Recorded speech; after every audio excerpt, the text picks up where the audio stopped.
Hello, my name is Scott Hicks. I'm Director of the Teaching and Learning Center at UNC Pembroke, and I'm thrilled today to be joined for today's celebration of teaching and learning by Dr. Karen Granger. Dr. Granger is Assistant Professor of Teacher Education, the Regional Director of NC New Teacher Support, and AIG Coordinator in the School of Education. Dr. Granger, thanks for joining us today. Thank you, Dr. Hicks. This is a treat, and I'm excited to answer your questions. Well, the first one is this: who's the best teacher you've ever had and why? So I think I've been really lucky along the way. I've had some really good supports. I have had an opportunity, I think, to witness some really good teachers. I'd have to say the person who probably sticks out most often is Marian Thompson. She was my high school French teacher, and I was probably not the most stellar student in high school, but I think she got me as a person, and it was because of this that she allowed me some opportunities that have stuck with me. She tapped into my interest. She got to know me as a person. And so in her course, we had an opportunity, I liken it to teacher cadets. And so once a week, we went into the local elementary school and taught French lessons. And so that was my beginning opportunity to think about being a teacher. We had to, be ready to work with a group of second graders every Friday. And that was really important for me, one, to think about how I collaborated with a peer, and then how I worked with a group of little people, as I call them. And so for me, that really had an impact. And the second thing she did, she had a unit. I remember in spring semester that we looked at the French Impressionist, and for me, that was a good opportunity to think about art as a career. So I'm a former elementary and middle school art teacher. And I think those two experiences with Mrs. Thompson lingered a long time as I moved into my undergraduate degree and then a master's degree. So Marian Thompson has also become a friend as an adult. So I see her now, and it's been fun to develop this different kind of relationship with someone who had been my teacher, who I now call my friend.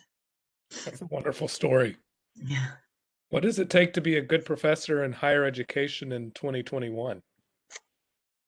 So, I think about this all the time. I work typically with pre-service candidates. So I work with teacher candidates at the beginning level in our intro courses. And so I want students to come in and have a really positive experience so that hopefully they'll continue to think about teaching, they'll declare a major and move into their higher level education courses. So for me, it's about building relationships and it's being relatable. We have students who have been through 2 hurricanes and a pandemic, and then just the normal things of life, the things that they're juggling. And so I really try to be a good listener. I try to get to know my students and really think about some of their perspectives. I also want them to know that I don't have all the answers. I try to be a good listener and be relatable.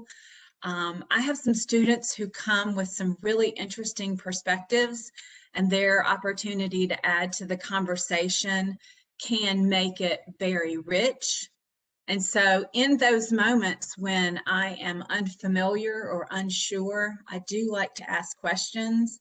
I like to let my students, sometimes I like for them to know I make mistakes and sometimes I'm wrong, and relying on other people maybe to help me fill in the gaps, so that when I am working with these emerging teacher candidates, that I am modeling what we want for K-12, what we want to see in our K-12 leaders.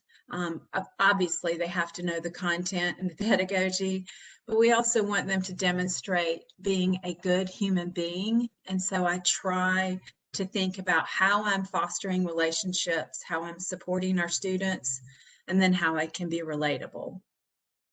So tell us a story about something creative you've done to engage your students.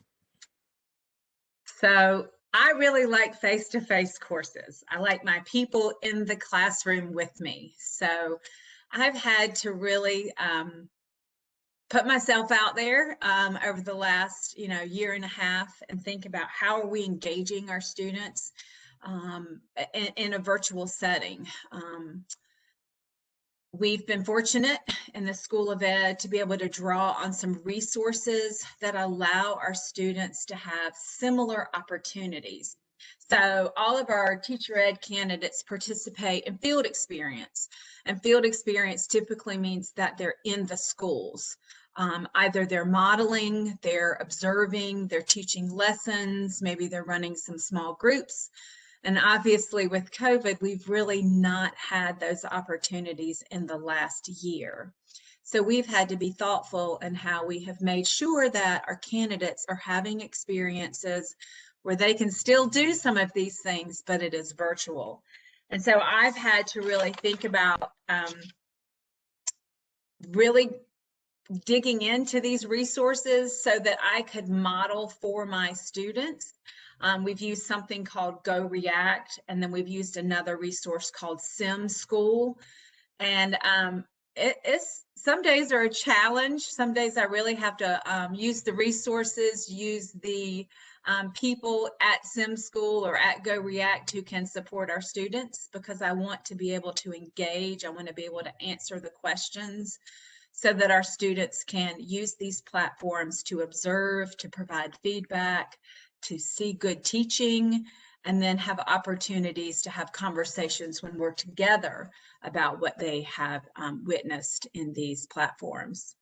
So thinking about using technology as a way to engage our students virtually, I've tried really hard to make sure that our students have access and that I'm modeling these things so they can then use them in their own classes. And then the other piece of engagement has been a collaboration with Dr. Kelly Ficklin. We both teach the same course. It ran in the first 8 weeks of spring. And we had some group meetings with our students. They were optional, they were virtual meetings. Kelly and I have different skill sets, we have different content areas, and we've had different experiences. And so we ran these meetings and were completely surprised by the numbers of students who showed up. And we really had to think about how to engage them in these hour-long sessions.